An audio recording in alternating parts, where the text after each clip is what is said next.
Beaucoup de cœurs orgueilleux se posent la question. Pourquoi me repentir? Pourquoi m'humilier avant d'avoir l'assurance que je puis être accepté de Dieu?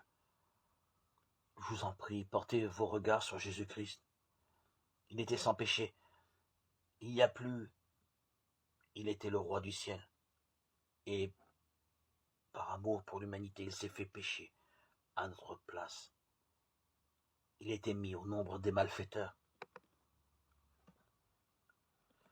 Il a porté les péchés de beaucoup d'hommes.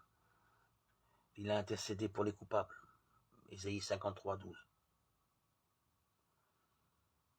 En revanche, que sacrifions-nous quand nous nous donnons entièrement? Un cœur souillé par le péché a purifié par son sang, a sauvé par son amour infini. Et l'on trouve difficile de tout abandonner. Dieu ne nous demande pas le sacrifice d'une seule chose qui pourrait nous être bonne ou utile. Dans ce qu'il fait, il n'a en vue que les intérêts de ses enfants.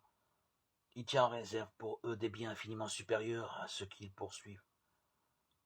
Ah, si tous ceux qui n'ont pas encore décidé de suivre Jésus s'en rendaient compte.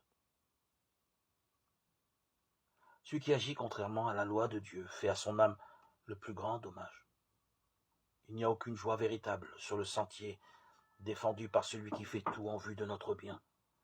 Le chemin de la transgression conduit au malheur, à la ruine.